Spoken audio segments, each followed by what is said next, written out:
নমস্কার, সবাই কেমন আছেন? আমার চ্যানেলে আমি আপনাদের সবাইকে স্বাগত জানাই। প্রথমেই আপনাদেরকে ঠাকুরের ভোগ দর্শন করিয়ে নিলাম। চলুন আজ কোথায় যাব সেইটা আপনাদেরকে বলবো।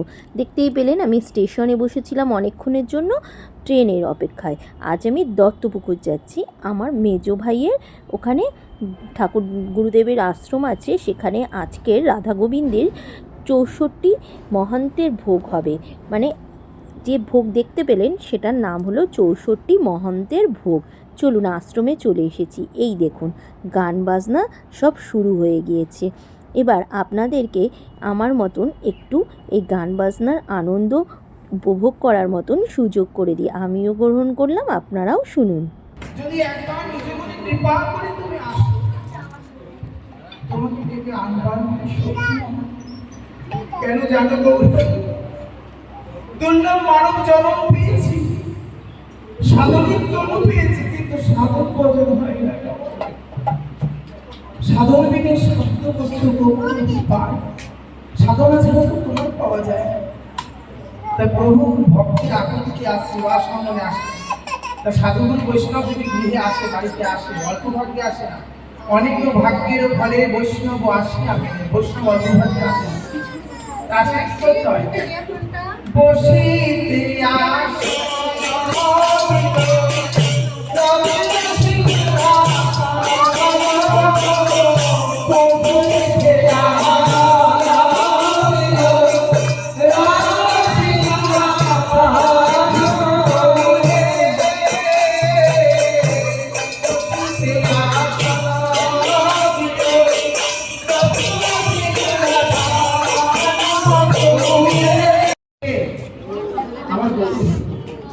আগে গৌরহরি চরণ ধরতে হবে, তবে না যুগলকে পাওয়া যায়। আমরা এখন আছি নবদ্বীপে, আমরা গৌরকে সঙ্গে করে নিয়ে বৃন্দাবনে যাব। যদি আমি ভোগাকে সঙ্গে পেয়ে গেল, কারণ মেলা নবদ্বীপে শিবাসনে মহাপ্রভুকে রত্ন সিংহাসনে বসিয়ে নয়ন জল দিয়ে চরণ ধরব।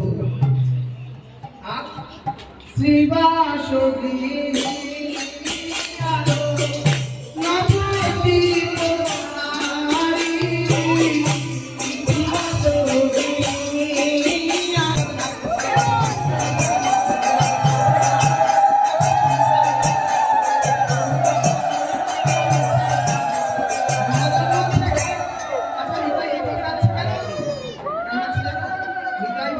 যদি গরু ভাবাবিষ্ট হয়ে পড়ে যায়, তাই ধরে বসে না। তাই অদ্বৈত প্রভু যিনি নয়ন জল করে মহাপ্রভু টেনেছিলেন, মনে আনন্দে সে কি বলছিলেন? আমার অদ্বৈত নাচিছে,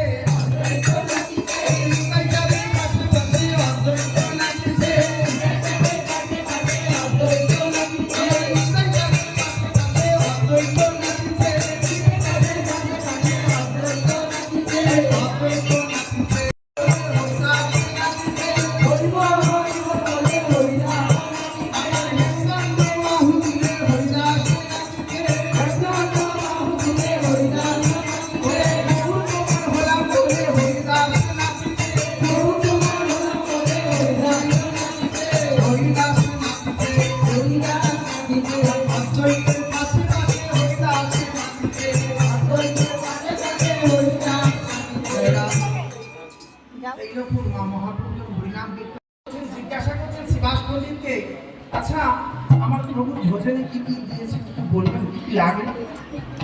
কি করে বলবেন? একে আমরা হলে বলে দিতে পারবো। কেন বলো তো? তোমাদের কথা বলছি না, আমার ভেবো না, জয় রাধে। তোমরা ভক্ত, আমি ভক্ত নই। আমরা বলে দিতে পারবো, যদি বাবা গৌর সেবায় কি লাগে বলবো, দুটো নকুল দানা দিই রোজ, খুব বেশি হলে দানাদার বা ঘুষে যায়, এর বেশি কিছু, এর থেকে বেশি কিছু আমার গোবিন্দ পায় না, নকুল দানা বেশি পায় না।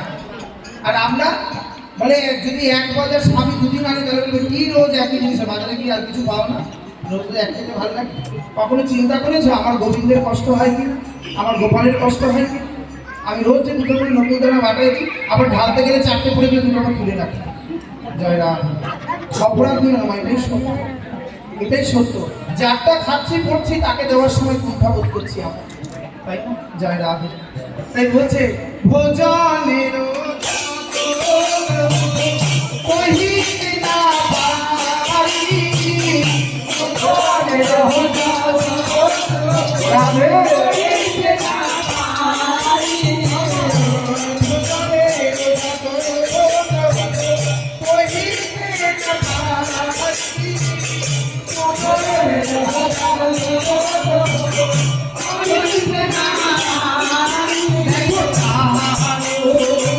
না পারি,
কি ভালো লাগলো তো?